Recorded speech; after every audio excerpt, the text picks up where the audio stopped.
பல்வேறு நன்மைகளை செய்து சாதனை கொடுத்த ஒரு முதலமைச்சர் யாருன்னு சொன்னால் இந்தியாவிலேயே நம்மளுடைய முதலமைச்சர் தான் இருப்பார். வந்தவுடனே மகளிர் சுய உதவிகளுக்கு கடன் தள்ளுபடி செய்தார். 5 சவரன் நகை யாரெல்லாம் கூட்டுறவு வங்கியில போயிட்டாங்களோ அதெல்லாம் தள்ளுபடி செய்தார். ஏற்கனவே 2006 பார்த்தீங்கன்னா விவசாய கடன் 7000 கோடி தள்ளுபடி செய்த ஒரு முதலமைச்சர் நம்முடைய தாய் தலைவர் கலைஞர் அவர்கள். கடந்த 10 வருஷத்துல பார்த்தீங்கன்னா ஒரு கடை கூட பிடிக்க முடியல. 5 வருஷம் நாங்களும் சட்டமன்ற உறுப்பினராக இருந்தோம். ஒரு கடை கூட எங்களால் பிரிக்க முடியல.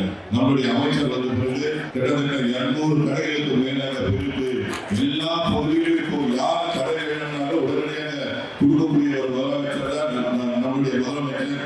அப்படிப்பட்ட துறைதான் நம்முடைய அமைச்சருக்கு இருக்கிறது.